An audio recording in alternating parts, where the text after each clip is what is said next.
الحمد لله والصلاة والسلام على رسول الله أما بعد. أعوذ بالله من الشيطان الرجيم بسم الله الرحمن الرحيم.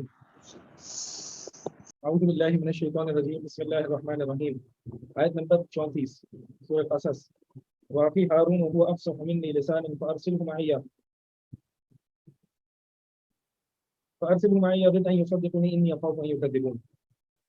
اللہ تعالیٰ نے جب موسیٰ علیہ السلام کو ایک مشن کے لیے بھیجا تو موسیٰ علیہ السلام نے فرمایا کہ اللہ میں نے ایک شخص کو قتل کر دیا ہے تو مجھے خوف ہے کہ وہ مجھے قتل نہ کر دیں، اور میرے بھائی ہارون کو دو مسائل ذکر کیے. ایک تو یہ کہ میں ان کے نزدیک مجرم ہوں، ان کے نزدیک میں مجرم ہوں حالانکہ میں ویسے مجرم نہیں ہوں. دوسرا اللہ تعالیٰ کے ہاں مسئلہ یہ پیش کیا موسیٰ علیہ السلام نے کہ اور میرا بھائی جو ہارون علیہ السلام ہے، آپ ہارون علیہ السلام کو میرے ساتھ بھیجیے، وہ مجھ سے زیادہ فصیح ہے زبان کے اعتبار سے، یعنی اس کا کلام زیادہ فصاحت پر مبنی ہے.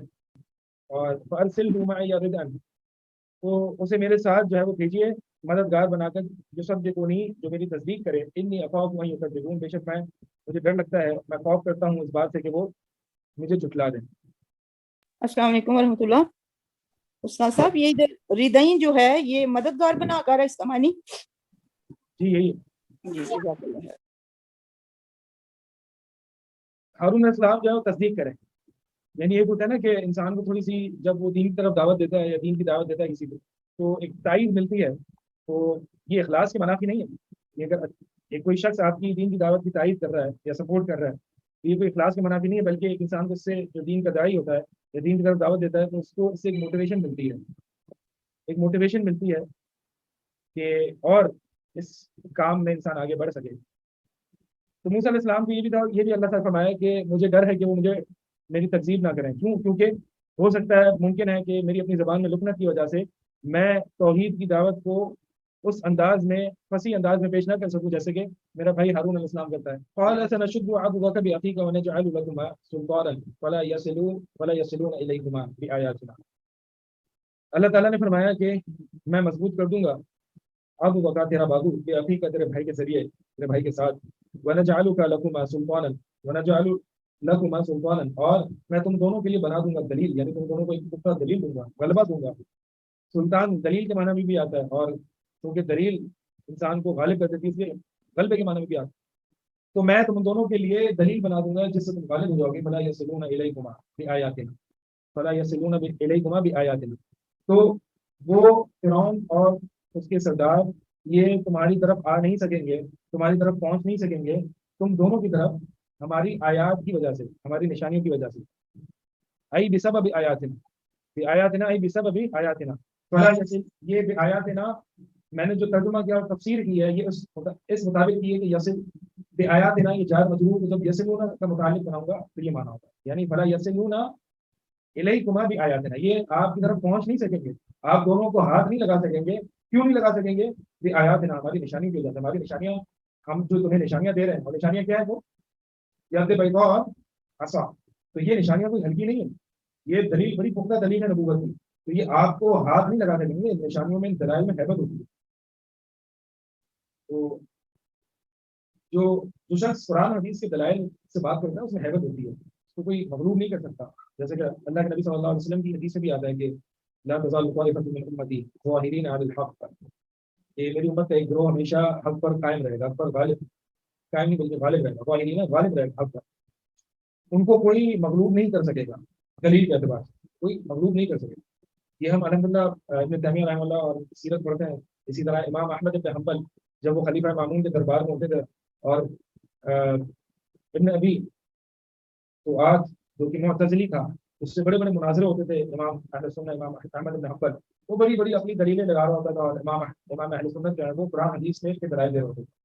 سامنے ایک پورا جمگٹھا ہوتا تھا اور امام احمد اکیلے ہوتے تھے اور خلیفہ کے دربار میں مناظرے چل رہے ہوتے تھے ہلکی قرآن کے اس پر. امام احمد بن حنبل سب پر غالب آتے تھے. قرآن حدیث کی یہ بات ہے، ایک ہیبت ہے. تو انسان جب قرآن حدیث کی دلائل استعمال کرتا ہے پاور ہوتی ہے. سلطان ہے نا، ہم نے دلائل اسلام میں پڑھا تھا کہ قرآن اور حدیث کی دلائل میں برہان ہے، وہ سلطان ہے، وہ غالب آتا ہے. اللہ تعالیٰ یہی فرما رہا ہے کہ جو ہم نے تجھے نشانیاں دی ہیں، اس نشانیوں کی وجہ سے یہ اتنی پاورفل ہے اور اتنی پختہ اور مضبوط ہے، ان کی ہیبت اتنی ہے کہ تیری طرف فرعون پہنچ نہیں سکے گا، تجھے ہاتھ نہیں لگا سکتا. آج ہم قرآن حدیث سنانے سے کہتے ہیں نا کہ لوگ ہمیں کیا کہیں گے، یا ہمیں یہ لگتا ہے کہ شاید قرآن حدیث میں وہ لاجک نہیں ہے جو نعوذ باللہ ہمارے اپنی سائنس لاجک ہے. ایسی بات نہیں. قرآن حدیث جو ہے وہ مشرکوں کے سامنے پڑھی جاتی تو سجدے پر چلے گئے تھے. سورہ نجم کی آیت جو نبی صلی اللہ علیہ وسلم نبی علیہ السلام نے پڑھی, کفار مکہ جو ہے وہ سورہ نجم کی آیات کو سن کے سجدے میں غیر اختیاری طور پر چلے. ہلکا نہ تھا قرآن حدیث سے دلائل بہت کام کرے. دلائل اسلام جو آپ کو پڑھایا گیا تھا پچھلے سال, وہ اسی لیے پڑھایا گیا تھا کہ قرآن حدیث کے دلائل اصل انٹلیکچوئل اور لاجیکل اور ریشنل اس کو استعمال کرنا. ہاں سائنس اور دیگر علوم کی تائید ضرور لے سکتا ہے انسان, لیکن اصلا جو کہ فاؤنڈیشنلی جو استعمال کرے انسان قرآن حدیث سے. بس اس کا خلاصہ یہ جو میں بات بیان کر رہا تھا وہ یہ ہے کہ فلا یصلون الیکما بآیاتنا, اگر اس کو ملا کے پڑھیں گے بآیاتنا تو یہ جار مجرور متعلق بنے گا یصلون کا, اور جب بآیاتنا یہ جار مجرور یصلون کا متعلق بنے گا. متعلق بننے کا مطلب یہ ہے کہ یصلون کا تعلق جو ہے وہ بآیاتنا کے ساتھ ہے. یعنی جب میں کہوں کہ یہ اس کا متعلق ہے تو اس کا مطلب یہ ہے کہ یصلون بآیاتنا, ٹھیک ہے, یصلون بآیاتنا یہ بات ہے, یعنی اس سے متعلق ہے, اس کے ساتھ ملا کر جب پڑھیں گے تو مانا بنے گا. یہ مطلب ہے متعلق ہونے کا, اس کا تعلق اس کے ساتھ ہے. آیاتنا کا تعلق یصلون کے ساتھ ہے, یعنی جو متعلق ہے اس کو جب ملا کے پڑھیں گے تو پھر اپنا مانا وہ صحیح طریقے سے دے گا. تو اس کا معنی یہ ہوا کہ اے موسیٰ جو ہم نے تجھے آیات دی ہیں, معجزات دیے ہیں, اس کی حیبت اتنی ہے, اس کی پاور اتنی ہے, اس کی مضبوطی اتنی ہے کہ یہ فرعون تجھ تک پہنچ نہیں سکے گا, تجھ پر غالب نہیں آ سکے گا, پہنچ بھی نہیں سکے گا, تجھے ہاتھ بھی نہیں لگا سکے گا. ورنہ فرعون آپ نے بتایا نا موسیٰ علیہ السلام اور ہارون علیہ السلام, یہ دو شخص ہیں. فرعون کے لیے کیا مشکل تھا کہ اسی وقت اس کی گردن اڑا دیں؟ مشکل تھا. وہ ہر سال بچوں کو ذبح کرتا تھا, وہ جاوید قسم کا بادشاہ تھا, اس کو کوئی دیر نہیں لگتی ہے گردن اڑانے میں. لیکن اللہ کی آیات کی, اللہ کی نشانی کی, اللہ کی دلیل کی ایک حیبت ہوتی ہے کہ فرعون ہاتھ تک نہیں لگا سکتا ان دونوں کو, موسیٰ علیہ السلام اور انسان جب اللہ کی توحید بیان کرے, اللہ کا دین بیان کرے تو قرآن حدیث سے دلائل کو لے کے چلے, اور یہ خوف چھوڑ دے کہ وہ کیا کہیں گے, لوگ کیا کہیں گے, لوگ اسے نکال دیں گے. اللہ کی دلیل میں, قرآن حدیث دلیل میں پاور ہوتی ہے. دوسرا جب مانا کریں گے تو یہ ہوگا, یہاں سے شروع ہوگا, یعنی جملہ یہاں سے شروع ہوگا بآیاتنا انتما ومن اتبعکما الغالبون. بآیاتنا یعنی یوں ہے اصل میں, انتما ومن اتبعکما الغالبون بآیاتنا. تو اب اس سلسلے میں یہ کس سے متعلق بنے گا؟ غالبون کے, ٹھیک ہے. تو مانا کیا ہوگا کہ ہماری آیات کے ساتھ تم دونوں اور جو تمہارے پیروکار ہیں جن نے تم دونوں کی پیروی کی, ہماری آیات کے ساتھ تم دونوں غالب ہو, یعنی تم سب ہماری نشانیوں کے ساتھ, ہماری دلیل کے ساتھ غالب ہو. پہلے معنی میں, پہلی تفسیر میں جب ابھی آیاتنا کو یصلون کا متعلق بنائیں گے تو مانا ہوگا کہ یہ تمہاری طرف پہنچ نہیں سکیں گے ہماری آیات کی وجہ سے, ہماری آیات کی حیبت کی وجہ سے. دوسری صورت میں مانا یہ ہوگا کہ تم دونوں یعنی موسیٰ اور ہارون اور جو تمہارے پیروکار ہیں, تم سب غالب آؤ گے ہماری آیات کے ساتھ, ہماری دلائل کے ساتھ. آیت نمبر 36 فلما جاءهم موسى بآياتنا بينات قالوا ما هذا الا سحر مفترى وما سمعنا بهذا في آبائنا الاولين. جب آئے موسیٰ علیہ السلام ہماری آیات کے ساتھ, ہماری نشانیوں کے ساتھ, ان کو نشانی کیوں کہا جاتا ہے؟ اللہ کی آیات کیا مطلب؟ اللہ کی آیات کو نشانی دے کہا جاتا ہے کہ یہ اللہ کی طرف دلالت کرتی ہے, اللہ کی حقانیت, اللہ کے وجود, اللہ کی توحید, موسیٰ علیہ السلام کی نبوت, اس طرف دلالت کرتی ہے. آیت ایک سائن ہوتا ہے نا, سائن جو کسی کی طرف جو ہے وہ آپ کو لے جا رہا ہوتا ہے, یا کسی کی طرف آپ کو ہنٹ دے رہا ہوتا ہے. فلما جاءهم موسیٰ بآیاتنا, جب موسیٰ علیہ السلام ان کے پاس آئے ہماری آیات کے ساتھ, بینات ہیں, ایسی آیات جو کہ بینات ہیں, واضح ہیں. قالوا ما هذا الا سحر مفترى, تو انہوں نے کہا کہ نہیں ہے مگر یہ گڑا ہوا جادو. وما سمعنا بهذا, وما سمعنا بهذا, اور ہم نے نہیں سنا اس کو کہ آبائنا الاولین, ہمارے پہلے آباء و اجداد, یعنی ہم تو نہیں جانتے کیا, ہم نے یہ دعوت کی سنی, ہم نے توحید, ہم نے اللہ کے وجود کے بارے میں سنا ہی کہ کوئی اللہ تعالیٰ بھی کوئی موجود ہے, ہم نے سنا ہی نہیں ہے یہ پہلے. تو اصل میں یہ جو ہے نا جو قاعدہ ہے کہ آپ یہ قاعدہ یاد رکھیں, عدم علم عدم وجود کو مستلزم نہیں ہے, عدم علم عدم وجود کو مستلزم نہیں. یہ قاعدہ یاد رکھیں گے تو یہ جتنے بھی ملحدین ہوتے ہیں اور جتنے بھی یہ گمراہ لوگ ہوتے ہیں, ان کا ایک توڑ اس قاعدے میں پایا جاتا ہے. عدم علم عدم وجود کو مستلزم نہیں ہے. سمجھ آ رہا ہے یہ قاعدہ کیا ہے؟ یہ سمجھاؤں؟ ہاں آ رہا ہے, نہیں آ رہا؟ عدم علم عدم وجود کو مستلزم نہیں ہے. کیا مطلب؟ کہ اگر آپ کو کسی چیز کا علم نہیں ہے تو اس کا مطلب یہ نہیں کہ وہ موجود نہیں.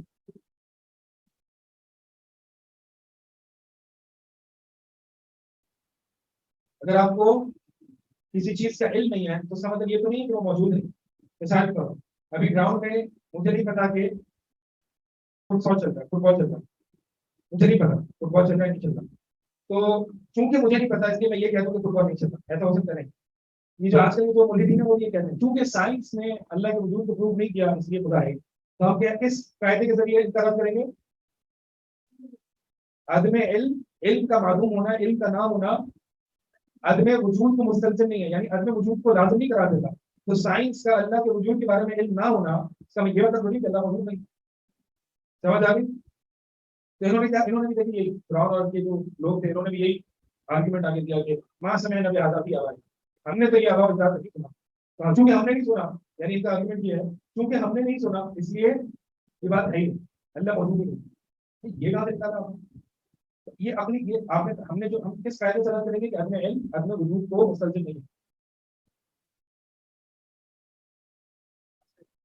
آن لائن آواز کا تھوڑا ایشو ہے. وقال موسى ربي يعلم من جاء بالهدى من عنده وقال موسى اور موسیٰ علیہ السلام نے کہا کہ ربی اعلم بمن جاء بالهدى, میرا رب زیادہ جانتا ہے جو ہدایت لے کر آتا ہے اپنے پاس سے مطلب لوگ آئے جو اور جس کے لیے ہے آخرت کا اچھا انجام اچھا گھر. ایک لا یفلح الظالمون, لیکن بات یہ ہے کہ لا یفلح الظالمون ظالم بنا نہیں پاتے.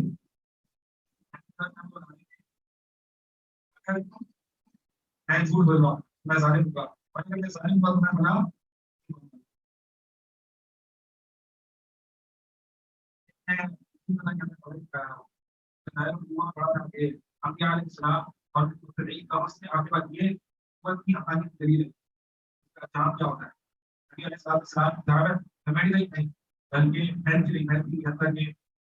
بہت سی فتوحات ہوئی نبی صلی اللہ علیہ وسلم کے زمانے میں, نبی صلی اللہ علیہ وسلم کے زمانے کے بعد نبی صلی اللہ علیہ وسلم کی دعوت برحق ہے. کیوں اگر دعوت برحق نہیں ہوتی تو پھر وہ ظالمانہ ہوگی تو پھر پتا نہیں پاتی. کیا ہم کہیں گے کہ قادیانی کی جو دعوت ہے وہ کامیاب ہے؟ نہیں کہیں گے. کیوں؟ کوئی کہہ سکتا ہے اس کی فالوورز ہیں, آپ کہہ دو کامیاب نہیں تو کہہ رہے کامیاب ہے.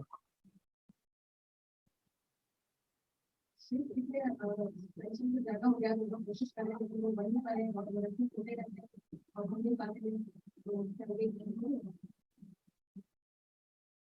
جیل کی دعوت پھیل نہیں رہی ہے, ان کو حکومت کے زور پر اس طرح کی باتیں بتانی پڑتی ہیں. دعوت پھیل نہیں رہی. آپ دیکھیں گے کچھ نہیں ہے جتنا بھی پلس مائنس تھوڑے بہت اتنے رہتے لیکن ان کی دعوت پھیل نہیں رہی, کامیابی کی طرف نہیں جا رہی. جب نبی صلی اللہ علیہ وسلم نے اپنی توحید کی دعوت رکھی, ان کی دعوت پھیلی, فتح مکہ ہوا, بدر کی جنگ اور مسلمان فوج داخل ہوئے, فارس کے ہاتھ میں آیا, روم کے ہاتھ میں آیا, دیگر فتوحات ہوئی کہ زمین پر حکومت اور زمین پر یہ قبضہ یہ لعنت دلیل کے یہ کامیاب ہوئے. صحابہ قادیانی کے ساتھ سدا ہوئے نہیں بات. اگلا سوال وہی کر سکتا ہے ٹھیک ہے تو پھر آج آپ لوگ مسلمان کا ہے تو بیچارے مضبوط ہیں. ہم یہ جواب دیں گے کہ آج ہم اپنے دین پر ایک طریقے سے کہ ہم یہ عزت اور رسوائی نہیں پڑے, اب آپ نہیں پڑھتے مسلمانوں کی بستی اسلام کی بستی کی مستقبل نہیں ہے, کیونکہ مسلمان آج اسلام پر نہیں, اس کی بات ہے اس کے ذریعے کا پاور ہو ہے کیونکہ کلمہ انہوں نے محمد کا پڑھا صلی اللہ علیہ وسلم اور پیراڈائم اور ورلڈ ویو جو ہے وہ کفاروں کا کھایا ہوا ہے, اس کی بات اس لیے مسلمان کیا رہتا ہے. فقال فرعون يا أيها الملأ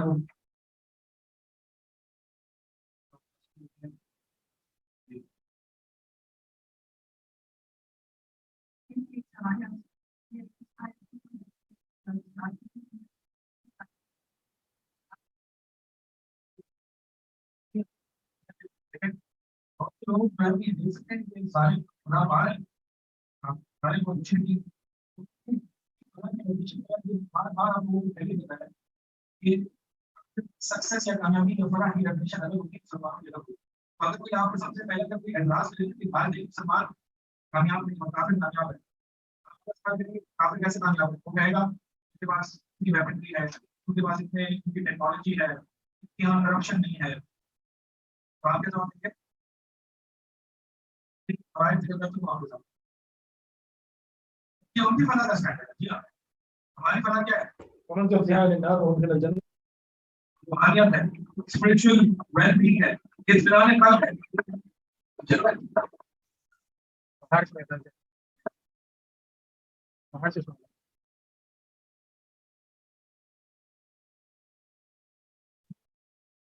اللہ تعالیٰ نے یہاں باہر ذکر کر دیا کہ انہم لا یفلحون، ظالم کبھی بھی فلاح نہیں پاتا. اگر آپ کافر کو فلاح پاتے دیکھو، وہ اپنی ڈیفینیشن کے ساتھ سکسیس ہوئے ہیں، لیکن اسلام جو کہ حقیقی سکسیس ہے اس کے ساتھ نہیں.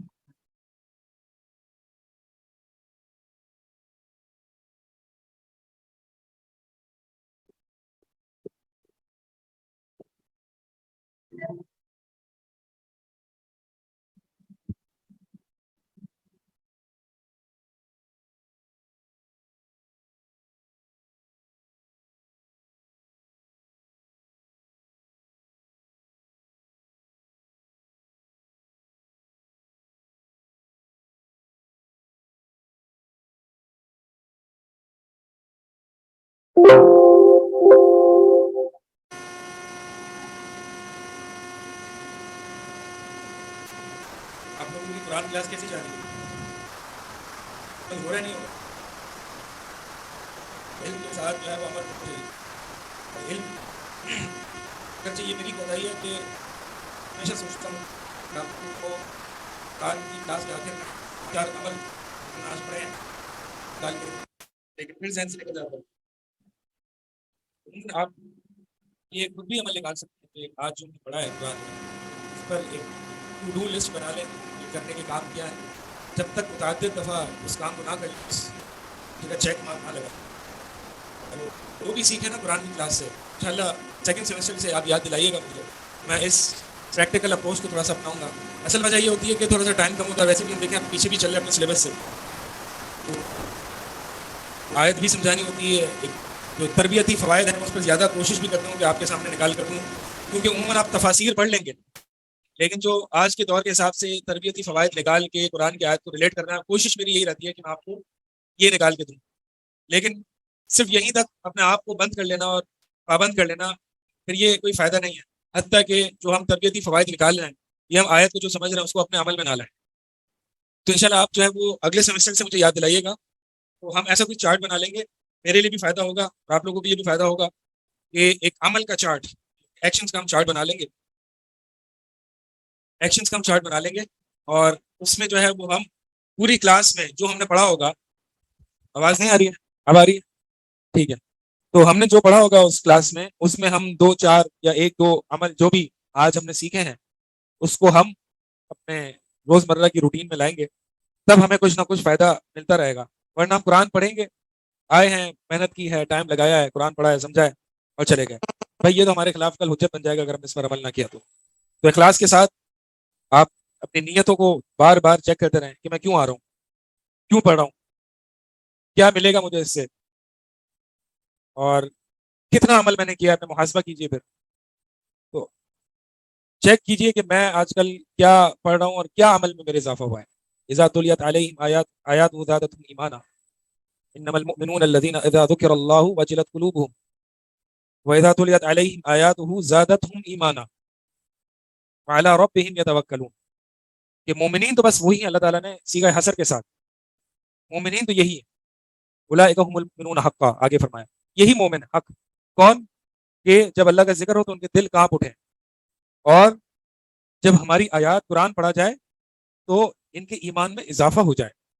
اور چونکہ ایمان میں اضافہ عمل میں اضافے کا نام، اور انسان کی دل کی کیفیت میں اضافے کا نام، چونکہ ایمان قول و عمل.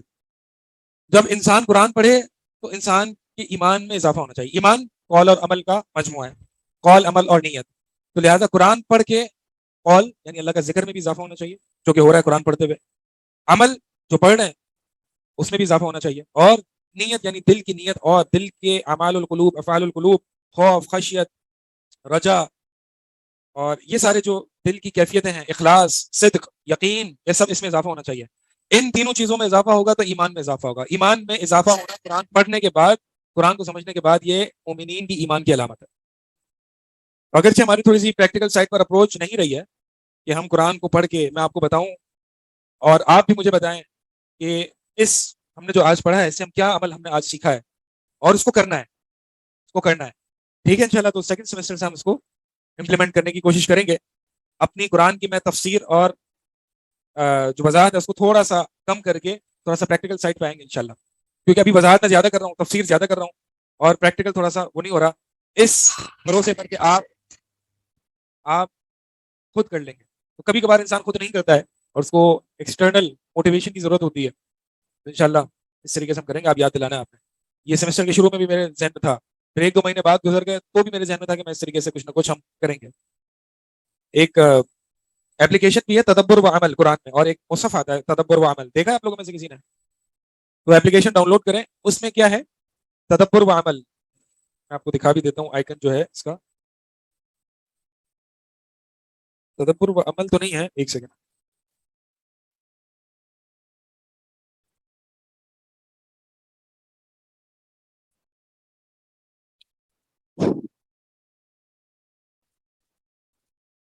نہیں اس میں نہیں ہے، میرے پاس نہیں ہے اپلیکیشن. لیکن میرے پاس پہلے تھی، میرے پاس اس کا مصحف ہے، وہ میں نے سعودی سے لیا تھا، عربی میں ہے. اس میں کیا ہے کہ اس میں ہر آیت میں عمل کرنے کے کیا ہیں وہ لکھے ہوئے، اور تدبر یعنی اس میں کیا قیمتی ویلیوبل نکات ہیں، پوائنٹس ہیں، وہ لکھے ہوئے، اور مشکل الفاظ کے معنی لکھے ہوئے. تو وہ ایک مصحف ہے میرے پاس. انشاءاللہ اس کو تدبر و عمل، مجھے نہیں پتا یہ اپلیکیشن ابھی بھی ہے یا نہیں ہے، لیکن مصحف تو ہے. بہرحال آپ لوگ خود ماشاءاللہ سب سمجھدار ہیں، سب آیت سے عمل نکال سکتے ہیں.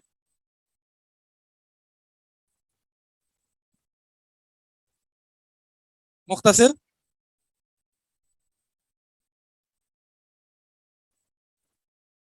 نہیں، یہ نہیں ہے. مجھے یاد دلانا، میں اگلی کلاس میں ٹائم نہیں ہے، میں اگلی کلاس میں انشاءاللہ دیکھ لوں گا پلے اسٹور پہ، وہ میں آپ کو بتا دوں گا. عربی میں ہے لیکن آسان عربی ہے. اس میں بس یہ لکھا ہوا ہے کہ آیت 3-4 آیت ہیں اور اس پر تدبر ہے، یعنی تدبر کے کچھ پوائنٹس ہیں، اور پھر اس کے نیچے جو ہے وہ عمل لکھا ہوا ہے. عمل اس میں سے کیا ہمیں مل رہا ہے، کیا عمل کر سکتے ہیں ان آیات پر. صحابہ رضی اللہ تعالیٰ عنہ اجمعین کا جو منہج تھا وہ یہی تھا کہ 10 آیات پڑھتے تھے، پھر اس پر عمل کرتے تھے، اور پھر آگے نہیں بڑھتے تھے کہ جب تک کہ ان آیات پر عمل نہ کر لیا. ہمارے تو قرآن ختم ہو جاتا ہے، عمل نہیں آتا. بھائی ہم پورے سال پڑھ لیں، 5 سال کے کورسز پاس آؤٹ کر لیں، لیکن قرآن پر عمل نہیں ہو رہا، اور قرآن پڑھ کے ایمان میں اضافہ نہیں ہو رہا. ایمان میں اضافہ کی علامت کیا ہے؟ عمل اور یقین اور افعال القلوب میں اضافہ ہے. اگر ان چیزوں میں اضافہ نہیں ہو رہا تو پھر ہم نے جو ہے وہ ڈیٹا تو بہت سارا لے لیا ہے، علم نہیں لیا. علم علم جو ہے وہ عمل کو مستلزم ہے. ڈیٹا ہمیں مروا دے گا کل کو قیامت والے دن. قرآن ہمارے خلاف حجت بن جائے گا اگر ڈیٹا بہت سارا ہے. تفسیر بہت آتی ہے لیکن عمل نہیں ہے. تو لہٰذا جو آپ سے شروع میں پوچھنے کا مقصد یہی تھا کہ آپ لوگوں کی قرآن کلاس کیسی جا رہی ہے. اس کا مطلب یہ ہے کہ آپ لوگ کچھ اس میں کر رہے ہیں، اس میں کیا سوچ رہے ہیں کہ میرے ایمان میں اضافہ ہو رہا ہے نہیں ہو رہا، میری خشیت میں اضافہ ہو رہا ہے نہیں ہو رہا، میرے اعمال میں، میرے افعال القلوب میں، میرے یقین میں، میرا اللہ سے تعلق بڑھا نہیں بڑھا. تو یہ سارے مقاصد تھے. بہرحال مغرب کا ٹائم ہو گیا، باقی انشاءاللہ ہم جی نہیں مل رہی، مل گئی. ایک سیکنڈ میں دیکھ لوں. تدبر و عمل اس میں یہی آ رہا ہے جیسے میں نے بتایا. بھائی دیکھیں بہت ساری اپلیکیشن ہوں گی اس طرح کے نام کی نا، تدبر کے نام سے. اس میں بہت یہاں وہاں کی باتیں ہوتی ہیں، اوتھینٹک وہ چیزیں نہیں ہوتی ہیں. تو جیسے جس طرح سے میں نے بتایا نا کہ مشکل الفاظ کے معنی ہوں گے، اور تدبر ہوگا، تدبر پہ پھر پوائنٹس ہوں گے، پھر اعمال ہوگا، اعمال کی ہیڈنگ ڈلی ہوگی، پھر اس پہ پوائنٹس ہوں گے. کسی نے یہاں پہ لنک سینڈ کی ہے، میں دیکھ لیتا ہوں.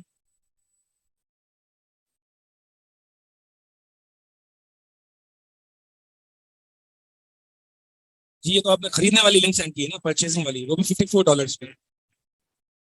اگر ہے جس کے پاس پیسے ہیں تو خرید لے سب. باقی ایک اپلیکیشن کی لنک سینڈ کی ہے ایپ اسٹور کی. ہاں جی یہ صحیح لنک ہے.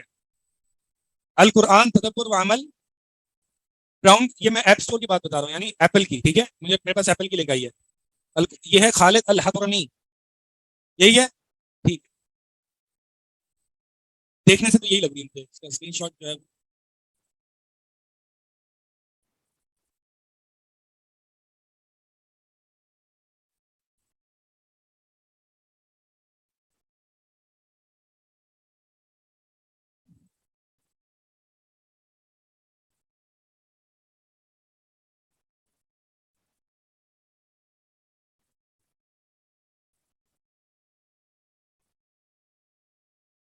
جی ہاں، یہ ہے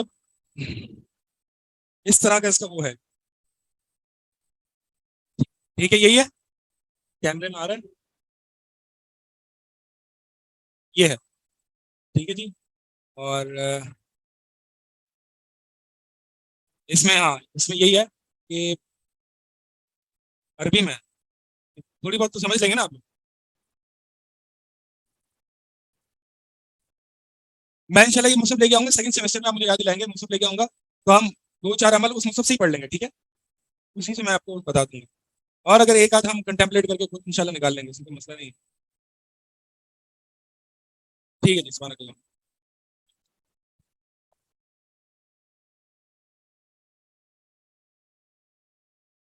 السلام عليكم ورحمة الله وبركاته. الحمد لله رب العالمين، وصلى الله وسلم على نبينا محمد وعلى آله وصحبه أجمعين. أما بعد، مسألة الثانية، دوسرا مسألة التي قام الدليل على نجاستها. یہی مسئلہ تھا نا، اس میں ہم نے تقریباً تیسرا اور چوتھا پڑھ لیا. الاشیاء التي، وہ چیزیں قام الدلیل، دلیل قائم ہو چکی ہے علی نجاستها، اس کی نجاست کے بارے میں. ہم پہنچے ہوئے تھے یہاں پر 5 نمبر پہ. المدی، جی المدی یا المدی، یہ مختلف قراءات ہے اور ثابت ہے. یہ بھی المدی بھی ہے، المدی بھی ہے اور المدی بھی ہے. یہ 3 چیزیں اس میں ثابت ہیں، 3 قراءات ہیں. وہ ہوا ماء، یہ وائٹ ہے، رقیق، جو کہ کیا ہو رہا ہے اس سے؟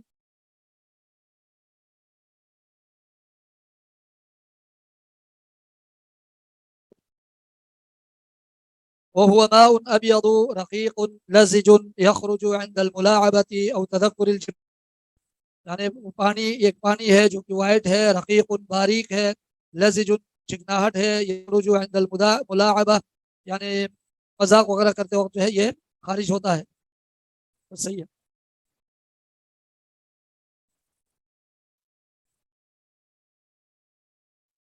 او تذکر الجماع، یا جماع کے یاد کرنے سے یہ مطلب خارج ہوتا ہے. لا بشہوت، یہ جو لا بشہوت والا یہ جو لا ہے، مجھے یہاں پر یہ مناسب نہیں لگتا، چونکہ یہ بشہوت، شہوت سے جو ہے یہ پانی نکلتا ہے. لا ولا دفق، اور تیز سے نہیں نکلتا. ولا یعقبہ، اور اس کے پیچھے نہیں آتا اس کے نکلنے کے بعد فطور، کوئی سستی. وربما، اور کبھی کبھار لا یحس، محسوس بھی نہیں ہوتا بخروج ہی، اس کے نکلنے کے بارے میں. اب اس کا حکم کیا ہے؟ وہ نجس، اور وہ نجس ہے. وہ نجس ہے لقوله صلی اللہ علیہ وسلم، اللہ کے رسول علیہ الصلوۃ والسلام کا فرمان ہے فی حدیث علی بن ابی طالب رضی اللہ عنہ، سیدنا امیر المومنین علی بن ابی طالب رضی اللہ تعالیٰ عنہ کی حدیث میں انہوں نے اللہ کے رسول علیہ الصلوۃ والسلام سے جب سیدنا مقداد رضی اللہ عنہ سے کہا کہ وہ نبی علیہ الصلوۃ والسلام سے پوچھے، تو انہوں نے پوچھا تھا. تو نبی علیہ الصلوۃ والسلام نے فرمایا توضا واغسل ذکرک، اس کے جو ہے توضا، وضو کر، یعنی اگر یہ پانی نکلے تو وضو کر، اور واغسل ذکرک، اور شرمگاہ کو دھو لے، یعنی من المدی، مدی سے. ولم یؤمر، اور حکم نہیں دیا گیا فی اس میں بالغسل، غسل کرنے کا، یعنی یہ نکلنے سے غسل واجب نہیں ہوتا. تخفیفت، یہ ایک تخفیف کے طور پر اس امت کے لیے. ورفعا للحرج، اور حرج کو، مشقت کو رفع کرتے ہوئے، ختم کرتے ہوئے، اٹھاتے ہوئے. لأنہ، کیونکہ بے شک وہ مما یشق الاحتراز منہ، مما یشق، ان چیزوں میں سے ہے، یشق الاحتراز، بچنا مشکل ہوتی ہے، منہ، اس سے، یعنی اس پانی سے انسان اپنے آپ کو بچا نہیں سکتا. تو اس لیے اس میں غسل نہیں رکھا، بلکہ اس میں وضو رکھا ہے. اور جہاں کہیں بھی واقع ہو جائے تو کپڑے پہ واقع ہو جائے تو نبی علیہ السلام کی حدیث کی روشنی میں ایک ہاتھ جو ہے ہتھیلی، ایک چلو پانی لے اور اس جگہ پر مارے، یعنی پانی کو چھینا مارے اس جگہ پہ. اور اگر جسم وغیرہ پہ اگر یہ پانی لگ جائے تو پھر اس کو دھونا پڑے گا پانی سے. الودی، اور ودی جو ہے یہ بھی نجاسات میں سے ہے. وہ ماء ابیض، یہ بھی ایک وائٹ کلر کا پانی ہے. سخیر، جو کہ گرم ہے. یخرج بعد البول، پیشاب کے بعد یہ نکلتا ہے. ومن اصابہ، اور جس کسی کو یہ یعنی یہ پانی اگر واقع ہو جائے، پڑ جائے، فإنه یغسل ذکرہ، تو وہ اپنے شرمگاہ کو دھو لے، ویتوضأ، اور وہ وضو کرے. ولا یغتسل، اور وہ غسل نہ کرے. اس میں بھی غسل نہیں ہے لیکن وضو ہے، اور جہاں کہیں بھی لگ جائے تو اس کو دھونا پڑے گا. اور یہ عموماً پیشاب کے بعد یہ پانی نکلتا ہے، یا کبھی کوئی بھاری چیز اٹھانے سے بھی، بعض بخار نے یہ بھی ذکر کیا ہے، اس کی وجہ سے بھی یعنی جو پانی نکلتا ہے اگر تو وہ اس کو ودی کہا جاتا ہے. ساتویں چیز دم الحید، حیض کا پانی، حیض کا خون.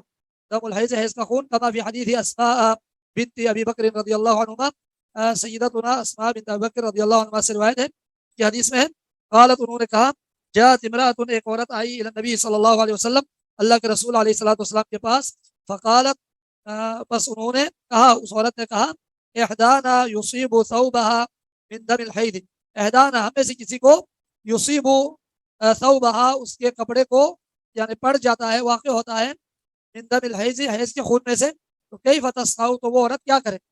فقال، تو آپ علیہ الصلوۃ والسلام نے فرمایا، تحطه، اس کو کھرچے، یہ اس صورت میں اگر وہ خشک ہو چکا ہو تو اس کو کھرچے، ثم تقرصه بالماء، پھر اس کو پانی سے دھو لے.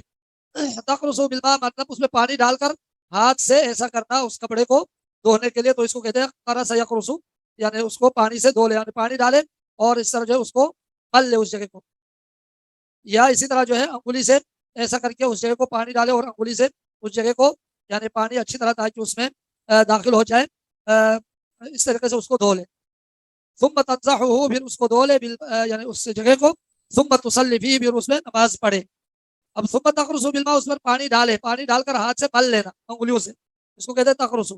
اور تحط کا معنی کسی چیز سے، کسی مطلب ہڈی سے یا کسی لکڑی سے اس جگہ کو یعنی اس کو کھرچنا، اس کو تحط کہتے ہیں. اور تقرص کا مطلب ہے انگلیوں سے اس کو یعنی مل لینا اس جگہ کو. ثم تنضحه، پھر اس کو اس کے اوپر جو ہے پانی ڈالے، اس کو دھو لے پانی سے. ثم تصلی فیہ، پھر وہ اس کپڑے میں نماز پڑھ لے. اور اگر اس میں اثر رہ جائے تب بھی کوئی حرج نہیں ہے، کیونکہ ایک اور حدیث ہے اس میں واضح ہے کہ نبی علیہ السلام نے فرمایا کہ یکفیک الماء ولا یضرک بقع، تجھے پانی کافی ہے، پانی سے دھو لے تو یہ کافی ہے، اور اس کو اگر اس میں کوئی اثر رہ جائے تو کوئی حرج نہیں ہے. المسئلۃ الثالثۃ، تیسرا مسئلہ، کیفیت تطہیر النجاست، نجاست کو، پلیدی کو پاک کرنے کا طریقہ. اذا كانت النجاست في الارض والمكان، اگر نجاست ہو یعنی پلیدی ناپاکی اگر واقع ہو، فی الارض کسی زمین میں ہو، والمکان یا کسی جگہ پہ ہو، تو فهذه یکفی فی تطہیرها غسلۃ واحدہ، تو اس جگہ کو کافی ہے کہ اس کو طہارت کیا جائے، اس کو پاک کیا جائے، غسلۃ واحدہ، ایک مرتبہ دھو لے تو کافی ہے. یعنی زمین پر اگر پیشاب وغیرہ لگا ہوا ہو تو اس کے اوپر پانی ڈالنے سے ایک دفعہ تو وہ پاک ہو جاتا ہے. تذهب بعین النجاست، وہ یعنی تذهب بعین النجاست، وہ پانی جو ہے وہ لے جاتا ہے، تذهب بعین النجاست، پانی لے جاتا ہے نجاست کی جو عین ہے، اصل نجاست کو، اصل پلیدی کو. نجاست کے جو اثرات ہیں وہ ایک مرتبہ اس جگہ کو پانی ڈالنے سے نجاست اور پلیدی کے جو اثرات ہیں، اس کے جو ذات ہے، عین کا معنی ہے اس کی عین نجس کو، یعنی جو ذات نجاست ہے، ذات پلیدی، اس کو ختم کر دیتا ہے. فیصب علیہ الماء، بس اس پر جو ہے پانی ڈالا جائے، مرۃ واحدہ، ایک مرتبہ اس کے اوپر پانی ڈالا جائے. تو یہاں پر اس میں یہ ہے تذهب بعین النجاست، نجاست کی جو عین ہے، یعنی ایک ہوتا ہے نجاست، وہ نجاست جس کے لیے کوئی ذات ہوتی ہے، یعنی کوئی محسوس ہونے والی، یعنی پاخانہ وغیرہ جو ہے اس کو پہلے ہٹا دیا جائے، اس جگہ سے اس کو ہٹا دے. باقی پیشاب کو اس جگہ سے ایسا ہٹایا تو نہیں جا سکتا، وہ تو پانی میں، وہ تو مٹی میں سرایت کر جاتا ہے، تو لہٰذا اس کے اوپر پانی ڈالا جائے. لیکن اگر نجاست ایسی نجاست ہو جس کے لیے باقاعدہ ڈھانچہ ہو، تو ڈھانچہ والی نجاست جو ہے پہلے اس ڈھانچے کو وہاں سے ہٹا دے، پھر اس کے بعد اس کے اوپر پانی ڈالے تو یہ کافی ہے. لامرہ صلی اللہ علیہ وسلم، اللہ کے رسول علیہ الصلوۃ والسلام کے حکم کی وجہ سے، بصب الماء، پانی ڈالنے کا، علی بول الاعرابی، اس دیہاتی کے پیشاب پر، الذی قام فی المسجد، جس نے مسجد میں پیشاب کیا تھا.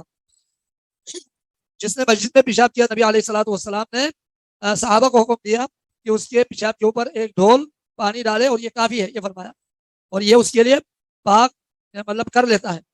اب اس حوالے سے جہالت ہے، اللہ تعالیٰ ہدایت دے لوگوں کو. تقریباً واللہ عالم یہ کب کی خبر ہے، کچھ ایک دو دن پہلے میں نے دیکھا تھا، یہ کسی باوسوق ذرائع سے میں نے، کسی نے جو معتمد آدمی ہے انہوں نے میسج بھیجا تھا کہ یہ حال ہے اس طرح کے. پتہ نہیں واللہ عالم، افغانستان میں مسجد میں کوئی گدھا داخل ہوا تو ایک شخص نے اس گدھے پر جو ہے برس مارا، اس کو ہلاک کر دیا. تو گدھے کے مالک نے اسی مسجد میں جو لوگ تھے ان پر فائرنگ کر دی. اس سے تقریباً کئی آدمی جو ہے وہ موقع پر ہی وہ، ہمارا اللہ تعالیٰ ان کی شہادت قبول فرمائے، وہ مطلب مارے گئے. اب اس کے بعد اب جن کے لوگ مارے گئے تھے اس مسجد میں، انہوں نے اس بندے کے جو ہے اس آدمی کے گاؤں پر حملہ کر کے بہت سارے لوگوں کو مار دیا. جہالت، اتنی جہالت. اب مسجد میں گدھا داخل ہونے سے، مسجد میں گدھا داخل ہونا یہ کوئی یعنی کوئی بڑا گناہ نہیں ہے، یہ تو بلکہ چھوٹا گناہ بھی نہیں ہے. نبی علیہ السلام کے دور میں کتے مسجد میں آتے تھے، نکلتے تھے، حدیث میں، صحیح حدیث میں ثابت ہے. اور سیدنا عبداللہ بن عباس رضی اللہ عنہما جب حج کے لیے گئے تھے مینا میں، تو باقاعدہ وہ حدیث میں آتا ہے وہ گدھی کو ساتھ لے کر سب کے بیچ سے وہ نکلے، اور صاحبوں نے جو ہے کسی جگہ پر اس کو باندھ کے رکھا، اور وہ جو ہے جماعت میں شریک ہوئے. تو یہ جہالت ہے جس کی وجہ سے لوگ جو ہے مختلف قسم کے جرائم کر لیتے ہیں. بہرحال تو اگر نجاست زمین پر لگی ہوئی ہو یا کسی جگہ پر ہو تو اس کو یعنی ایک مرتبہ اس کے اوپر پانی ڈالنے سے وہ کافی ہو جاتا ہے، اگر اس کے لیے کوئی ذات نہ ہو، کوئی ڈھانچہ نہ ہو. اگر نجاست ڈھانچہ والا نجاست ہے تو پہلے اس ڈھانچہ والے نجاست کو وہیں سے ہٹا دے، جس طرح میں نے ابھی مثال دی پاخانہ کے حوالے سے، اس کو ہٹا دے، پھر اس کے بعد اس جگہ پر جو ہے پانی ڈالے، یہ کافی ہے. اور اس کے لیے مزید اس جگہ کو ہی وہیں سے اس مٹی کو ہٹانا اور دوسری کسی اور جگہ پر پہلے مٹی کو پھینک دینا، پھر اس کے بعد جو ہے اس جگہ کو دھونا، یہ درست نہیں ہے. اگرچہ بعض فقہا یہ کہتے ہیں، ان کا یہ قول مرجوح ہے، راجح یہی ہے کسی بھی جگہ پر بھی اگر کوئی ناپاکی ہو جائے تو اس جگہ کو پاک کرنے کے لیے اس کے اوپر پانی ڈالنے سے وہ پاک ہو جاتا ہے. اور ذہن میں اس چیز کو بھی کبھی بھی تصور میں مت رکھیے گا کہ پانی ڈالنے سے تو پیشاب اور زیادہ منتشر ہو گئے، نہیں، یہی اس کے لیے پاکی ہے. اگر یہ اور زیادہ منتشر ہونے کے حوالے سے ہم اس طرح کے شبہات اگر بیان کریں تو نبی علیہ الصلوۃ والسلام نے صحابہ کرام کو اس طرح حکم نہ دیتے. اور جب نبی علیہ السلام نے حکم دیا تو صحابہ میں سے کوئی صحابی یہ کہتا، اللہ کے رسول علیہ الصلوۃ والسلام آپ پانی ڈالنے کا حکم دے رہے ہیں، پانی سے جو ہے اس کی نجاست اور زیادہ پھیل جاتی ہے، یہ نہیں کہا، بلکہ وہ سب خاموش ہوئے. اور نبی علیہ الصلوۃ والسلام کا یہ حکم تا قیامت کسی بھی جگہ پر بھی اگر نجاست واقع ہو جائے تو اس کو پاک کرنے کے لیے یہی طریقہ ہے، اس کے اوپر پانی ڈال دیا جائے تو پانی ڈالنے سے وہ کافی ہو جاتا ہے. ہاں البتہ جو میں نے بتایا وہ نجاست اگر اس کے لیے کوئی یعنی ڈھانچہ ہو تو اس کو ہٹا دیا جائے پہلے.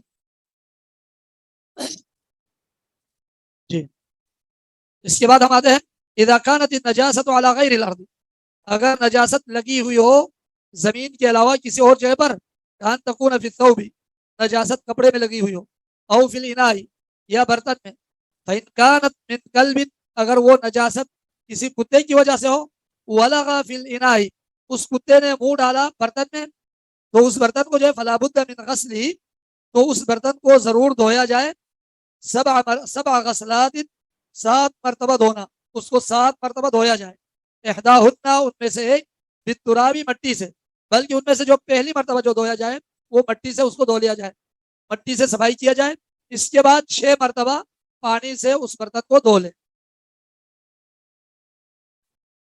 وهذا الحکم عام، اور یہ حکم عام ہے، فی الاناء، برتن میں، وغیرہ، اور برتن کے علاوہ دوسرے جگہوں پر بھی، کالثیاب، جس طرح کی کپڑے ہیں، والفرش، یا فرش ہے، یعنی بچھونے کی جو چیزیں ہیں، تو اس پر بھی اگر کتا نے منہ لگایا تو اس کو اسی طرح ہی دھویا جائے، پہلے مٹی سے صفائی کی جائے، پھر اس کے بعد اس کو 6 مرتبہ اس کو دھو لیا جائے. اما نجاست الخنزیر، لیکن خنزیر کی جو نجاست ہے، بس صحیح بات یہ ہے انہا کسائر النجاسات، وہ باقی نجاسات کی طرح ہے. یہاں پر میں کتے کے حوالے سے ایک اور مسئلہ یہ بھی بیان کرنا چاہتا ہوں، اگر کتے کا پیشاب وغیرہ ہو یا کتے نے کوئی گندگی کی ہو تو اس جگہ کو جب ہٹایا جائے، مطلب گندگی کو ہٹایا جائے اور اس جگہ کو پاک کرنا ہو تو اس کو 7 مرتبہ دھونے کی ضرورت نہیں ہے. یہ جو 7 مرتبہ دھونے کا جو حکم ہے وہ کتا کسی جگہ پر منہ لگائے اس جگہ کو ہے، اس کے منہ کے ساتھ خاص ہے. اور یہ اس کے اگر کہیں کتے نے پیشاب کیا ہو تو اس کو 3 مرتبہ دھو لے تو کافی ہے انشاءاللہ، اس کو 7 مرتبہ دھونے کی ضرورت نہیں ہے. حالانکہ پیشاب بھی اس کا پیشاب اس کے لعاب سے زیادہ دیکھنے کے لحاظ سے جو ہے وہ زیادہ نجس ہے، زیادہ ناپاکی ہے، لیکن چونکہ اس کے پیشاب کے حوالے سے کہیں شریعت میں اس طرح کی کوئی دلیل نہیں ملتی کہ اس کو 7 مرتبہ دھو لیا جائے، تو لہٰذا اس کے پیشاب کو عام جس طرح نجاست کو، عام ناپاکی کو دھویا جاتا ہے، پاک کیا جاتا ہے، اسی طرح اس کے پیشاب کو بھی پاک کیا جائے.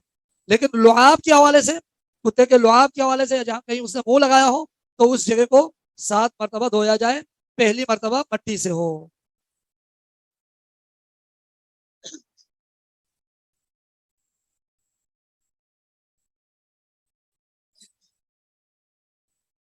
اما نجاست الخنزیر فالصحیح انها کسائر النجاسات، اب خنزیر کی نجاست جو ہے اس میں درست بات یہ ہے کہ وہ باقی تمام نجاسات کی طرح ہے، یکفی غسلھا مرۃ واحدہ، اس کو ایک بار دھو لے تو کافی ہے.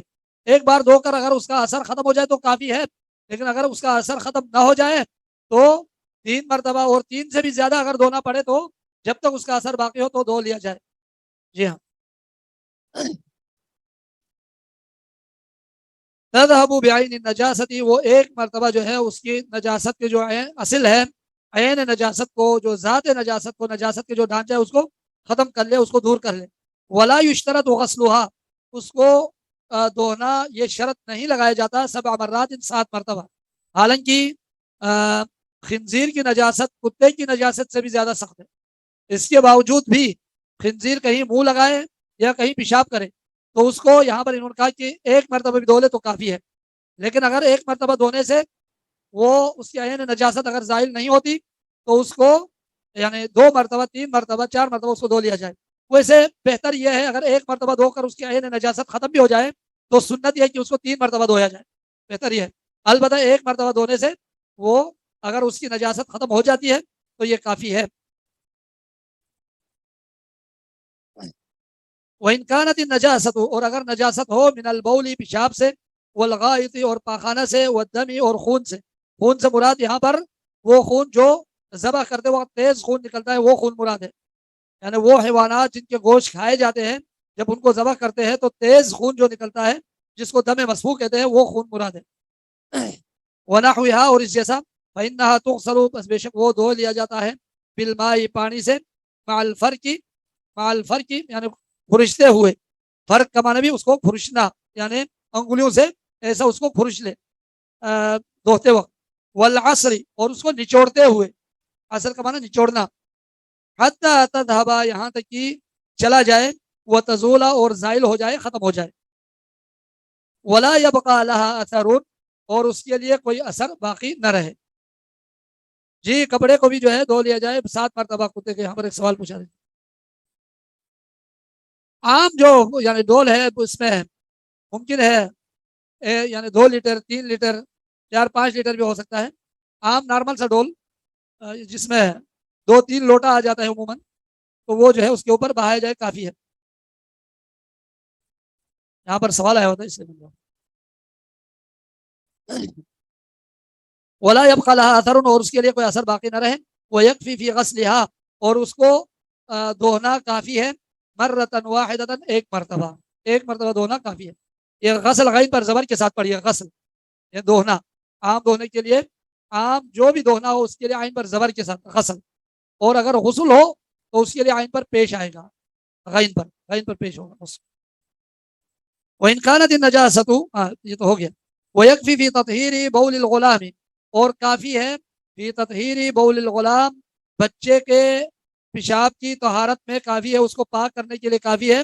الذی لم یاکل الطعام، الذی وہ بچہ، لم یاکل الطعام، جس نے ابھی کھانا نہیں کھایا یا تھوڑا بہت کھانا کھاتا ہے، اس کا جو اکثر غذا ہے، اس کی اکثر غذا وہ دودھ کے اوپر منحصر ہے.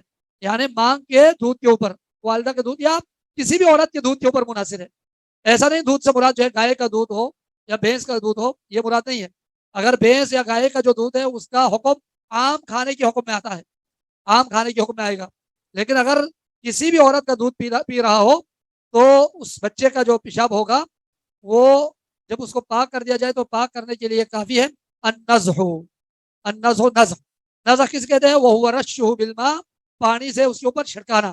اور وہ رشہ چھڑکانا، بالماء، پانی سے، یعنی چھڑکنا پانی سے، جو پانی جو ہے ہاتھ میں لے کر اس کے اوپر، اس پیشاب کے اوپر چھڑکا دے، کافی ہے، یہ پاک ہو جاتا ہے. لقوله صلی اللہ علیہ وسلم، اللہ کے رسول علیہ الصلوۃ والسلام کے فرمان کی وجہ سے، یغسل، دھو لیا جاتا ہے، من بول الجاریتی، بچی کے پیشاب کو دھویا جائے گا. وینضح، اور چھڑکایا جائے گا، من بول الغلامی، بچے کے پیشاب کو، بچے کے پیشاب کو یعنی چھڑکایا جائے گا. یعنی وہ بچہ جو ابھی کھانا نہیں کھا رہا ہو یا یعنی اکثر کھانا جو ہے اس کی اکثر غذا کھانے پر نہ ہو. کھانے سے مراد میں نے بتا دیا کہ گائے اور بھینس یا اونٹنی، ان کا جو دودھ ہے وہ بھی عام کھانے کے حکم میں آ جاتا ہے. جی. ولحدیث ام قیس بنت محصن المتقدم، قیس بنت محصن المتقدم جو گزری ہوئی حدیث ہے، یعنی ان کی حدیث کی وجہ سے، جس میں نبی علیہ الصلوۃ والسلام نے یہ صراحتاً فرمایا تھا کہ بچے کے پیشاب کو، وہ بچہ جو دودھ پیتا بچہ ہے اس کے پیشاب کو جو ہے اس کو پاک کیا جائے پانی چھڑک کر، اور بچی کے پیشاب کو جو پاک کیا جائے دوہ کر۔ اما جلد المیتۃ، لیکن مردار کا چمڑا، جلد چمڑا المیتہ مردار کا، معقولۃ اللحم، جس کا گوشت کھایا جاتا ہے، یعنی وہ جانور جو مردار ہوا ہو جس کا گوشت کھایا جاتا ہے، مطلب جس کا گوشت کھایا جاتا ہے، مردار کا گوشت کھایا نہیں جاتا، جانور کا اگر اس کو ذبح کر دیا جاتا تو اس کا گوشت کھایا جاتا، اب وہ بغیر ذبح کے مر گیا، مردار ہوا، اب اس کا چمڑا جو ہے اس کو کس طرح پاک کیا جائے؟ فإنه يطهر، پس اس کو پاک کیا جاتا ہے بالدباغ، دباغت کر کے، دباغت سے مراد اس کے اندر جو گندگیاں ہیں، چربی وغیرہ ہے، اس کو ہٹایا جائے، اس کو اس سے الگ کر دیا جائے، اور اس کو دھو کر جو ہے اس کو دھویا جائے، اور بعض جگہوں پر اس کو پاؤں وغیرہ سے روندا جاتا ہے، یا بعض چیزوں سے اس کو نرم کرنے کے لیے، یعنی مشین وغیرہ کے ذریعے یا کسی جگہ پر اس کو بچھا کر اس کو روندا جاتا ہے تاکہ وہ نرم ہو جائے، اور اس کے ساتھ ساتھ اس کے اندر جو گندگیاں ہیں، مطلب چربی وغیرہ، ان کو صفائی کی جائے، تو یہی دباغت ہے۔ تو وہ جانور جس کا گوشت کھایا جاتا ہے لیکن وہ ذبح کیے بغیر مردار ہوا، اب مردار ہے تو وہ نجس ہے، ناپاک ہے، لیکن اس کا چمڑا اگر اس کو اس سے الگ کر کے اتار کر، پھر اس کے اندر جو اس کے ساتھ اگر گوشت آیا ہو یا چربی ہو تو ان سب کو ہٹا کر اس کو، یعنی اس کی دباغت کی جائے، دباغت یعنی اس کی صفائی کی جائے، تو یہی صفائی کرنا، یہی دباغت جو ہے یہ اس کو پاک کرنے کا یہی طریقہ ہے، تو اس سے وہ پاک ہو جاتا ہے، اس سے وہ پاک ہو جاتا ہے۔ اس سے مراد یہ ہے کہ وہ استعمال کیا جا سکتا ہے، اب اس سے جوتا وغیرہ بنانا ہو، یا کوئی کسی قسم کے جو ہے کوٹ وغیرہ وہ کرنا ہو، لیدر وغیرہ جو مختلف قسم کی چیزیں بنتی ہیں، تو وہ اس سے بنایا جا سکتا ہے، اس کو پہنا جا سکتا ہے۔ اور یہاں پر اس میں ایک مسئلہ یہ بھی یاد رکھیے گا کہ مردار جانور کا چمڑا دباغت سے پاک ہوتا ہے، یہ تو صحیح ہے، درست ہے، لیکن اس سے یہ قطعاً مراد نہیں ہے کہ پھر اس چمڑے کو ہم شوربہ بنا کر، اس شوربے کو کیا ہم پی سکتے ہیں؟ اس شوربے کو پی نہیں سکتا، وہ جائز نہیں ہے، وہ حرام ہے، کیونکہ وہ صرف اور صرف باقی دنیاوی استعمالات کے لیے یہ پاک ہے، اس کے لیے جائز ہے۔ باقی اگر یعنی مطلب ابھی ایسا بھی ہوتا ہے، اللہ تعالیٰ بچائے، بعض جگہوں پر بعض حالات میں جب قحط سالی زیادہ ہوتی ہے تو کیا یعنی ایسا کیا جا سکتا ہے کہ مردار کے چمڑے کو چونکہ جب اس کو پاک کیا جاتا ہے تو ایسی صورت میں کیا ہم اس کو پانی میں ابال کر شوربہ بنا کر اس کو ہم پی لیں شوربے کو؟ تو اس کا جواب یہ ہے نہیں، کہ وہ اس کے لیے جائز نہیں ہے، اس کے لیے وہ وہی حرام ہے جس طرح مردے کا گوشت حرام ہے، مردار کا گوشت حرام ہے، اسی طرح یہ بھی حرام ہے۔ لقوله صلی اللہ علیہ وسلم، اللہ کے رسول علیہ الصلوۃ والسلام کا فرمان، ایما احاب، کوئی بھی چمڑا دبغ، اس کی دباغت کی جائے، فقط طہورا، پس تحقیق وہ پاک ہوتا ہے، وہ پاک ہوا ہے، جو بھی چمڑا اس کی دباغت کی جائے تو وہ پاک ہوا ہے۔ اس سے مراد اس میں 8 اقوال ہے فقہا کے، دباغت کے حوالے سے کیا ہر چمڑا جو ہے وہ اس کو پاک کرنے سے، اس کو دباغت کرنے سے پاک ہوتا ہے یا نہیں ہوتا؟ اس میں 8 اقوال ہے علماء کے۔ امام شوکانی رحمہ اللہ نے نیل الاوتار میں تفصیلاً بیان کیا ہے سب کے اقوال کو، لیکن اس میں راجح قول یہ ہے کہ صرف اور صرف اس جانور کے چمڑے کو دباغت کرنے سے وہ پاک ہو جاتا ہے جو مردار ہوا ہو۔ اب مردار ہوا سے مراد وہی ہے وہ جانور جو ذبح کیے بغیر خود بخود مر گیا ہو، اب حالانکہ اس کا گوشت اگر اس کو ذبح کر دیا جاتا تو اس کا گوشت حلال ہوتا، وہ کھایا جا سکتا، لیکن اس کو بغیر ذبح کے وہ خود بخود مر گیا تو وہ مردار ہوا، تو اس کا چمڑا اگر اس کو اتار دیا جائے، اس کی کھال کو الگ کر دیا جائے جسم سے، اور اس کی دباغت کی جائے، یعنی اس کی صفائی کی جائے، چربی وغیرہ کو ہٹا دیا جائے، تو ایسی صورت میں وہ چمڑا وہ پاک ہے۔ پاک سے مراد بھی میں نے آپ لوگوں کو بتا دیا کہ کہیں ایسا یہ نہ سمجھے پاک ہے کہہ کر کہ وہ پھر وہ کھانے وغیرہ کے لیے بھی یا اس کے شوربہ جو ہے پینے کے لیے بھی نہیں، اس کے شوربہ پینے کے لیے یا اس کو کھانے کے لیے یہ جائز نہیں ہے، یہ حرام ہے۔ مسئلہ سمجھ میں آ رہا ہے نا جی؟ ودم الحید، اور حیض کا خون، تغسلہ المرأۃ، عورت اس کو دھو لے، من ثوبہا، اپنے کپڑے سے، بالماء، پانی سے، ثم تنضحہ، پھر اس کو اس کے اوپر جو ہے پھر پانی ڈالے اس کے اوپر، یعنی پانی مارے، ثم تصلی فیہ، پھر اس میں وہ نماز پڑھے۔ اصل میں یہاں پر تنضحہ سے مراد لغوی طور پر پانی، اس کے اوپر پانی ڈالے پھر یہ ہے، لیکن اس کا جو اصل معنی ہے جب تنضحہ کا، جب بھی لفظ نضح غسل کے ساتھ آ جائے، لفظ نضح غسل کے ساتھ آ جائے تو نضح کا معنی ہوگا اس کو کھرچنا، اس کو کھرچنا، یعنی اچھی طرح اس کو صفائی کرنا یہ معنی ہے. اور اگر لفظ نزع الگ آ جائے بغیر غسل کے تو اس کا معنی ہوگا پانی چھڑکنا اس کے اوپر, پانی چھڑکنا. ثم تصلی فیہ, پھر وہ عورت جو ہے اس میں نماز پڑھ لے. یعنی نماز پڑھنے سے مراد جب وہ حیض سے پاک ہو جائے تو وہ اس میں نماز پڑھ سکتی ہے اس کپڑے میں. جی ہاں. فعلی المسلم, بس مسلمان پر لازمی ہے ان یہتم بالطہارۃ, کہ وہ اہتمام کرے طہارت کا, وہ طہارت کا پاکیزگی کا اہتمام کرے. من النجاسات, ہر قسم کی نجاست سے پاکی کا جو ہے طہارت کا وہ اہتمام کرے.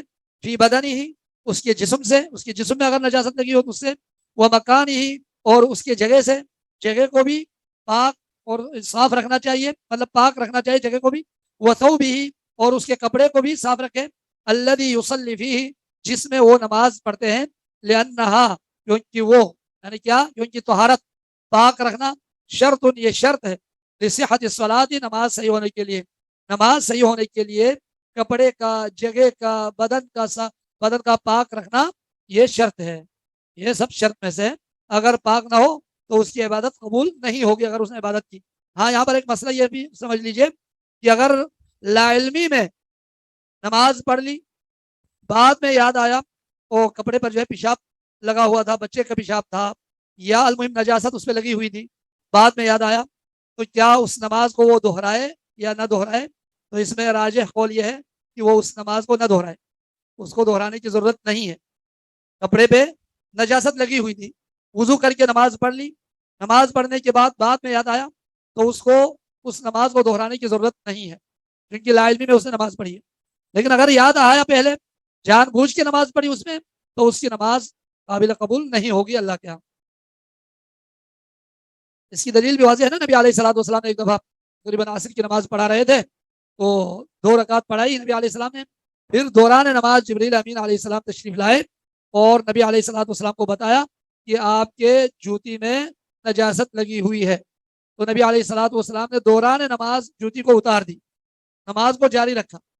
جب نبی علیہ السلام نے دوران نماز جوتی اتار دی تو صحابہ کرام رضی اللہ عنہم اجمعین نے بھی اپنی جوتیاں اتار دی, سب نے دوران نماز. پھر نبی علیہ الصلوۃ والسلام نے نماز ختم ہونے کے بعد صحابہ سے پوچھا, تم لوگوں نے اپنی جوتیاں کیوں اتار دی تھی؟ تو انہوں نے کہا اللہ کے رسول علیہ الصلوۃ والسلام, ہم نے آپ کو دیکھا آپ نے اتار دی دوران نماز, تو ہم نے بھی اتار دی. حالانکہ 2 رکعت پڑھ چکے تھے نبی علیہ الصلوۃ والسلام, صحابہ کرام بھی. تو نبی علیہ الصلوۃ والسلام نے فرمایا, مجھے دوران نماز جبریل امین میرے پاس آئے اور انہوں نے بتایا کہ جوتی پہ گندگی لگی ہوئی ہے, نجاست لگی ہوئی ہے, اس لیے میں نے اس کو اتار دی. تو اس حدیث میں بہت سارے مسائل ہیں, بہت سارے مسائل. حدیث صحیح حدیث ہے. ان میں ایک اہم مسئلہ یہ بھی ہے,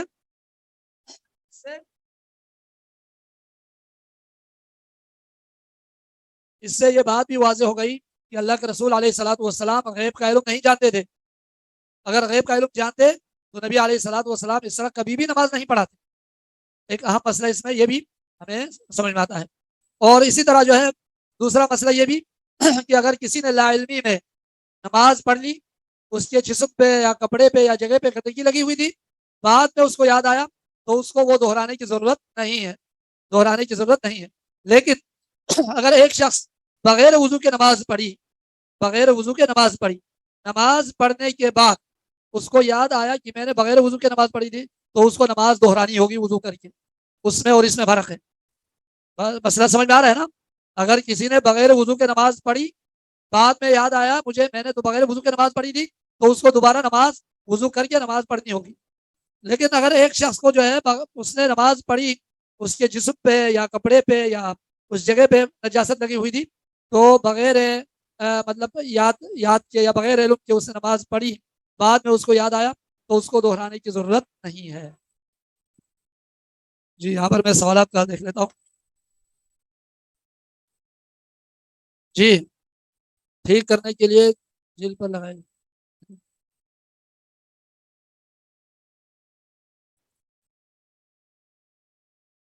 استقرار میں تو جائز ہے. کیا استقرار میں تو جائز ہے نا؟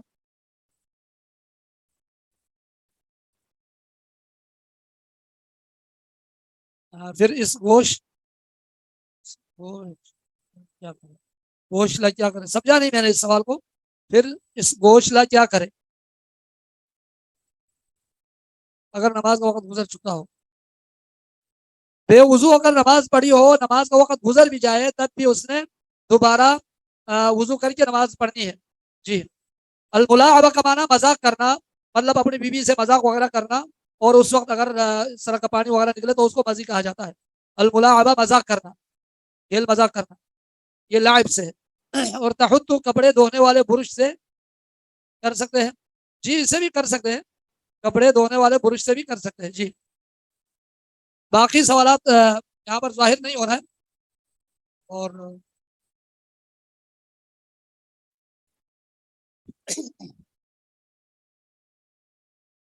آگے بڑھتے ہیں. الباب العاشر، 10واں باب، فی الحید والنفاس وفیہ مسائل، حیض اور نفاس کے بارے میں، اور اس میں بھی مسائل، کئی مسائل ہیں، کئی احکام اور مسائل ہیں.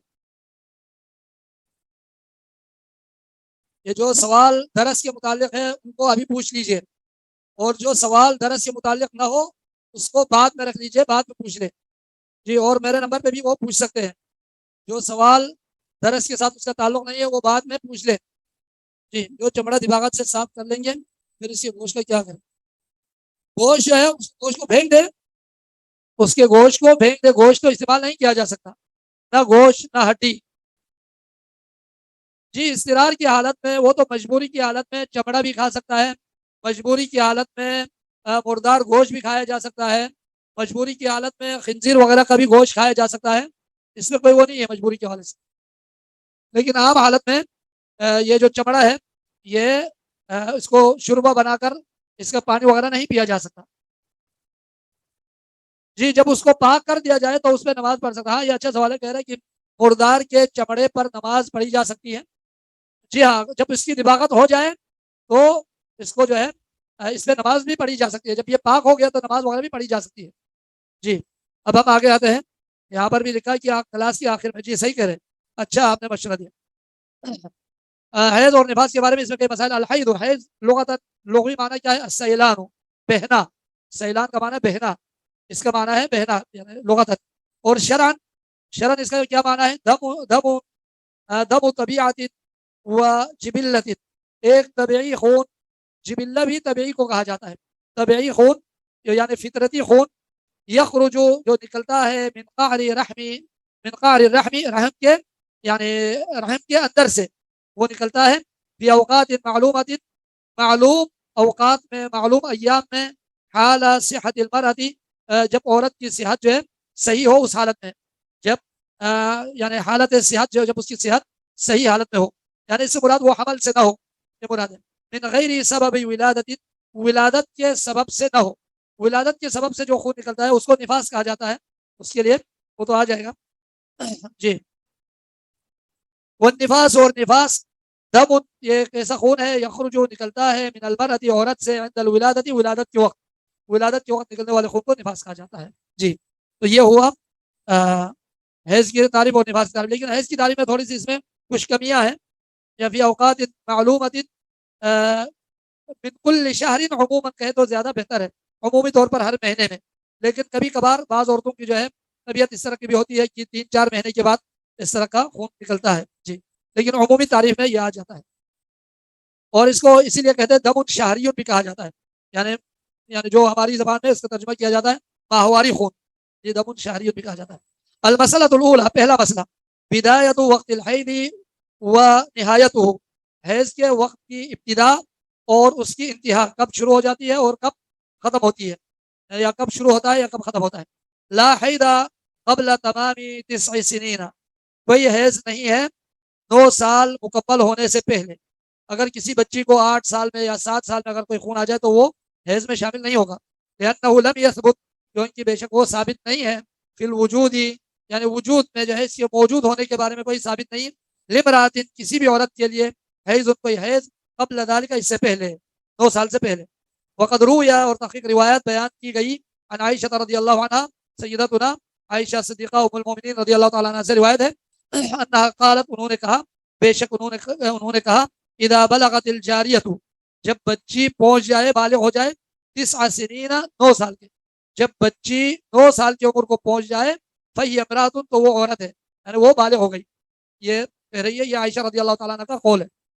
ولا حید، یہ مطلب یہ عائشہ رضی اللہ عنہ کا قول ہے ان کا، لیکن بلوغت کے لیے جو علماء نے بیان کیے ہیں عورتوں کے حوالے سے تقریباً 5 علامتیں بیان کی ہیں، مردوں کے حوالے سے 3 علامتیں ہیں. تو یہ آخری جو علامت ہے مرد اور عورت دونوں کا جو آخری ہے، آخری حد، وہ 15 سال کی عمر ہے. 15 سال کی عمر بالغ ہونے کے لیے، خواہ وہ مرد ہو یا عورت ہو. اب اس سے پہلے جو ہے یعنی جو علامات ہیں اس حوالے سے، مرد کے حوالے سے داڑھی وغیرہ کے بال وغیرہ اگنا، یا اسی طرح مونچھی وغیرہ کا آنا، یہ بھی علامات میں سے. اور یعنی جسم کے کوئی بھی کسی حصے پر جو بال وغیرہ اگ جائے تو وہ بالغ ہو جاتا ہے، خواہ مرد ہو یا عورت ہو. اور مرد کے لیے داڑھی اور مونچھی کی بھی علامت بھی ہے. اور اسی طرح احتلام کے حوالے سے بھی یہ بھی یعنی علامت ہے. یہ یعنی عورتوں کے لیے بھی احتلام کے حوالے سے یہ بھی یعنی مشترکہ علامت ہے. اور اسی طرح حیض کا آنا یہ بھی علامت ہے. اور اسی طرح جو ہے اگر حاملہ ہو جائے یہ بھی علامت ہے. مطلب 15 سال سے پہلے اگر اس طرح ہو جائے تو، اگر یہ چیزیں نہ ہو تو آخری جو عمر ہے وہ 15 سال کی ہے، خواہ وہ مرد ہو یا عورت ہو. لیکن بعض فقہا نے تو یعنی یہاں تک کہا ہوا ہے 18 سال کو بتا دیا ہے، جو کہ یہ ایک برٹش نظام بھی تقریباً، برٹش جو نظام ہے وہ بھی 18 سال کے ہے. لیکن یہ شرعی جو عمر ہے وہ یہ درست نہیں ہے. جو اس میں بلوغت کے لیے جو آخری عمر ہے، عمر کی آخری ہے، وہ 15 سال ہے. اس کی دلیل یہ ہے سیدنا عبداللہ بن عمر رضی اللہ عنہ، انہوں نے جنگ بدر میں شرکت کرنے کی نبی علیہ الصلوۃ والسلام سے درخواست کی. تو نبی علیہ الصلوۃ والسلام نے ان کو اجازت نہیں دی، فرمایا تم بچے ہیں ابھی. اور جب احد کا معرکہ ہوا تو انہوں نے پھر نبی علیہ السلام سے اجازت دی کہ میں احد میں جہاد میں شرکت کرنا چاہتا ہوں. تو وہاں پر نبی علیہ السلام نے ان کو اجازت دی. بدر کے میدان میں جب انہوں نے اجازت مانگی تو وہ خود کہتے ہیں کہ میری عمر 14 سال کی تھی، 14 سال. اور اب اگلے سال کو احد کا معرکہ ہوا ہے 3 ہجری میں، 2 ہجری میں بدر اور 3 ہجری میں احد ہوا ہے. اب 3 ہجری میں جب انہوں نے نبی علیہ السلام سے اجازت مانگی تو اللہ کے رسول علیہ السلام نے ان کو اجازت دی. تو اس سے اہل علم یہاں پر دلیل یہ لیتے ہیں کہ جب 15 سال کا ہو جائے تو وہ بالغ ہو جاتا ہے. جی اس کے بعد ہم آگے بڑھتے ہیں. ولا حیض، اور حیض نہیں ہے، بعد 50 سنہ، بعد 50 سنۃ 50 سال کے بعد، فی الغالب غالب طور پر، علی الصحیح صحیح قول کے مطابق. یعنی عورت کی عمر اگر 50 سال کا ہو جائے، 50 سال کے بعد حیض کا جو سلسلہ ہے وہ ختم ہو جاتا ہے. تو عائشہ رضی اللہ عنہا کے قول کے حساب سے جب بچی کی عمر 9 سال کے ہو جائے تو اس وقت سے حیض کا جو ہے وہ شروع ہو جاتا ہے، حیض کا دورہ. اور جب 50 سال کی عمر ہو جائے تو اس وقت حیض کا جو سلسلہ ہے وہ ختم ہو جاتا ہے. وقد روی عن عائشہ رضی اللہ عنہ، عائشہ رضی اللہ تعالیٰ عنہ سے روایت ہے، انہا قالت، انہوں نے کہا، اذا بلغت المرأة، جب عورت پہنچ جائے 50 سنۃ 50 سال کے، خرجت من حد الحیض، خرجت وہ نکل جاتی ہے، من حد الحیض حیض کی حدود سے، حیض کی حدود سے وہ نکل جاتی ہے، یعنی ماہواری ختم ہو جاتی ہے، بند ہو جاتی ہے. جی جی تقریباً ابھی 1 منٹ ابھی باقی ہے. المسئلہ الثانیہ، دوسرا مسئلہ، اقل مدت الحیض و اکثرها، یعنی حیض کی کم از کم مدت، قلیل مدت اور کثیر مدت. یعنی کم از کم حیض کی مدت کتنی ہے اور زیادہ سے زیادہ حیض کی مدت کتنی ہے. تو اس میں یہ کہہ رہے ہیں الصحیح، اس میں صحیح بات یہ ہے، انہ لا حد لاقلہ، حیض کے کم کے لیے بھی کوئی حد نہیں ہے. 1 دن بھی ہو سکتا ہے، 2 دن بھی ہو سکتا ہے، 3 دن بھی ہو سکتا ہے، اس سے زیادہ بھی ہو سکتا ہے. ولا لاکثر ہی، اور نہ اس کے اکثر کے لیے، اس کے اکثر ایام کے لیے بھی جو ہے کوئی حد نہیں ہے. وانما یرجع فیہ، اور اس میں جو ہے رجوع کیا جاتا ہے الی العادۃ والعرف، عرف اور عادت کی طرف. یہاں پر اس میں یہ ہے کہ حیض کے حوالے سے عموماً اس چیز کو خاص خیال رکھنا چاہیے عورتیں اور ان بچوں کی مائیں، کہ وہ اپنی بچوں کے حوالے سے جب یہ سلسلہ شروع ہو جائے تو خاص یعنی اس کا خیال رکھا جائے کہ کتنے دن تک یہ سلسلہ رہتا ہے. اب پہلی مرتبہ جب 3 دن اگر ہو جائے یا 4 دن ہو جائے یا 5 دن ہو جائے پھر بند ہو جائے، یا 6-7 دن ہو جائے پھر بند ہو جائے، تو اسی چیز کو بنیاد بنا کر بعد میں بھی اسی حکم کو جاری رکھا جائے اور اسی عادت کو بطور حجت یہاں پر یہ مطلب ثابت کر دیا جائے کہ فلان اس بچی کی جو ماہواری ہے وہ 5 دن ہے یا 6 دن ہے یا 8 دن ہے یا 9 دن ہے. اس طرح یعنی جتنا دن آ جاتا ہے پہلی مرتبہ اس کو بنیاد بنا کر بعد میں بھی یہی حکم لاگو کر دیا جائے. اور باقی اس میں اور بھی مسائل ہیں، بہرحال وہ بعد میں انشاءاللہ کر لیں گے. ابھی ٹائم تقریباً ختم ہو چکا ہے.